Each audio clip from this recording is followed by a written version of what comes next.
There are a lot of theories floating around out there about how America became disinformation nation. As misinformation and so-called fake news continues to be rapidly distributed on the internet, our reality has become increasingly shaped by false information. The so-called fake news. Fake news. You are fake news. Discussions of democracy and discussions of propaganda have always gone together. Facebook has a much larger effect on our democracy than most of us would have expected. This content is not designed to persuade you of a different opinion. It's designed to make you angry. Most people assume this is a relatively new thing, the spawn of Gamergate and Reddit, 4chan, maybe Facebook for people over 40.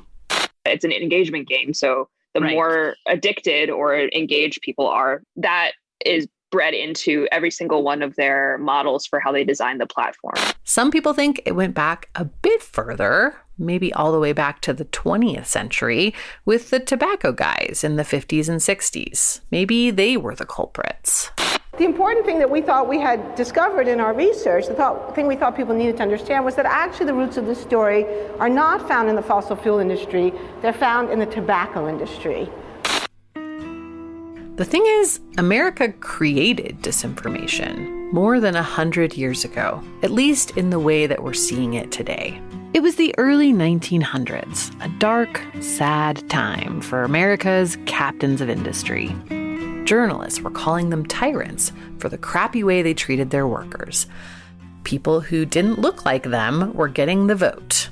For the first time, the democracy America claimed to embrace looked like it might actually happen. This was a disaster, and the industrialists needed a way to stop it, or at least control it. And I found that ideas were weapons and were even more effective than bullets.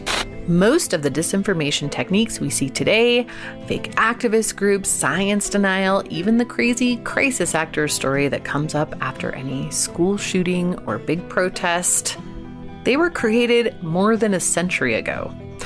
The distribution system has changed, that's true. Social media has made it easier than ever to use disinformation as a weapon, but the techniques are the same. And once you see how a trick is done, you can spot the 3-card shuffle coming a mile off. That's why we're here. I'm Amy Westervelt. I'm a journalist, and I've spent most of the past 20 years researching disinformation. In 6 short episodes, I'm going to give you a crash course and arm you with the knowledge to separate fact from spin, without turning you into someone who only gets your news from that one guy you trust on YouTube. Join us on this haunted house ride through the history of PR and learn how a few evil geniuses made sure the level playing field of American democracy was tilted in favor of the rich and powerful. Welcome to Rigged. Coming this fall. Subscribe wherever you get your podcasts.